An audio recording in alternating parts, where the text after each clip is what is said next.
रक्षा मंत्री राजनाथ सिंह ने किया इंडियन कोस्ट गार्ड कमांडर्स के सम्मेलन का उद्घाटन। स्वदेशीकरण को बढ़ावा देने के लिए आईसीजी परियोजनाओं का होगा मूल्यांकन। तिरुपति लड्डू विवाद से आहत पवन कल्याण का ऐलान, कहा 11 दिन उपवास रखकर करूंगा प्रायश्चित। भारत निर्वाचन आयोग की टीम ने की तैयारियों की समीक्षा, कहा सभी चुनाव निष्पक्ष होना चाहिए।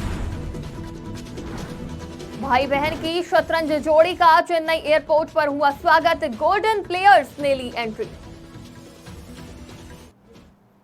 नमस्कार, आज की खबर में आपका स्वागत है। मैं हूं आपके साथ शिखा मेहरोत्रा। शुरुआत करते हैं आज की बड़ी खबरों की। रक्षा मंत्री राजनाथ सिंह ने मंगलवार को तटरक्षक मुख्यालय में कमांडरों के 41वें सम्मेलन का उद्घाटन किया। अपने संबोधन में उन्होंने तटरक्षक कमांडरों के साथ राष्ट्रीय और समुद्री सुरक्षा से संबंधित महत्वपूर्ण मुद्दों पर बातचीत की। 26 सितंबर तक चलने वाले सम्मेलन में कमांडर भारत सरकार के दृष्टिकोण के अनुरूप मेक इन इंडिया पहल के माध्यम से स्वदेशीकरण को बढ़ावा देने के लिए डिजाइन की गई आईसीजी परियोजनाओं का मूल्यांकन करेंगे।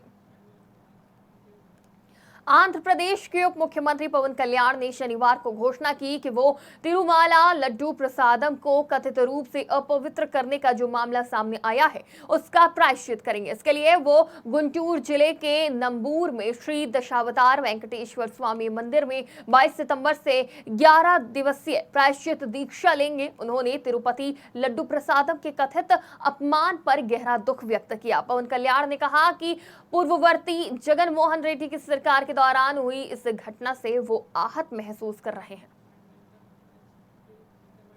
चुनाव आयोग ने राज्य में शांतिपूर्ण एवं निष्पक्ष चुनाव कराने के निर्देश दिए हैं। 2 दिवसीय झारखंड दौरे पर मुख्य चुनाव आयुक्त राजीव कुमार के नेतृत्व में आई भारत निर्वाचन आयोग की टीम ने विधानसभा चुनाव तैयारी की समीक्षा के बाद ये निर्देश दिया। रांची में हुई इस समीक्षा बैठक के बाद दिल्ली रवाना होने से पहले मुख्य चुनाव आयुक्त राजीव कुमार ने कहा, हमने सभी प्रवर्तन एजेंसियों के साथ बैठक की है। सभी को स्पष्ट निर्देश दिए गए हैं कि चुनाव निष्पक्ष होना चाहिए। हर पार्टी को समान लेवल प्लेइंग फील्ड मिलनी चाहिए। डीएम एसपी को निर्देश दिए गए हैं कि किसी भी प्रलोभन को दूर किया जाए।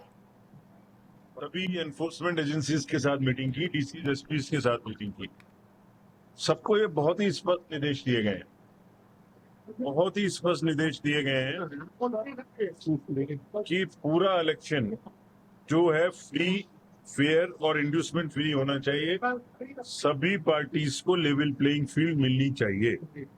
ऐसा नहीं कि कोई ऊपर कोई नीचे, सबको बराबर रास्ता, बराबर जगह मिलनी चाहिए, जैसे कि हमने जनरल चुनाव के समय दी थी। और कोई भी प्रलोभन जिसमें चाहे तो ड्रग्स हो, बहुत सारे इलाकों में यहाँ ड्रग्स के बारे में बताया गया, जैसे चतरा, कुटी, लातेहार। तभी एसपी साहब लोगों को, डीएम साहब लोगों को कहा गया है उनको बिल्कुल साफ करें, खाली करें।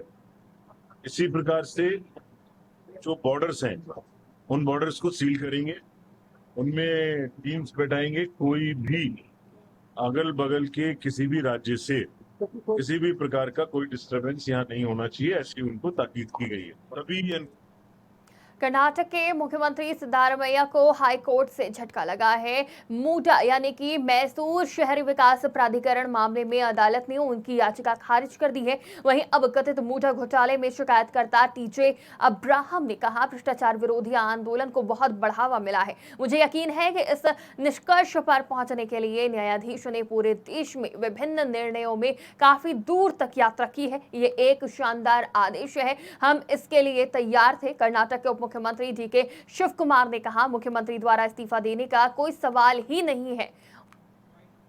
In accordance with law, whatever was required to be taken care of, I think the order in brief, what is told to us, is a simple summary. And the summary to be expanded, we know what will be there. And I'm sure the judge has travelled quite far into various judgments throughout this country to come to this conclusion. See, there is no question. My chief minister has not done anything wrong. He is not involved with any scam. It is a political conspiracy by the BJP, all of us, to all the opposition leaders in the country. This is what is going on. So there is no question of my chief minister has done anything wrong. They are creating problem. We stand by him. We support him. He is doing a good work for the country, for the party, and for the state. 45वें शतरंज olympiad में पहली बार भारत ने पुरुष और महिला दोनों वर्ग में स्वर्ण पदक हासिल कर एक नया युग की शुरुआत करी है। पहली बार भारत के लिए इस अद्भुत सफलता के बाद वापस आ रहे खिलाड़ियों का गर्मजोशी से चेन्नई एयरपोर्ट पर स्वागत हुआ। इस दौरान भारतीय शतरंज खिलाड़ियों में श्रीनाथ नारायण भाई बहन की जोड़ी और प्रज्ञानानंद और आर वैशाली का जोरों शोरों से स्वागत किया गया। आज की बड़ी खबरों में फिलहाल इतना ही। देश और दुनिया की तमाम खबरों के लिए देखते रहिए आज की खबर।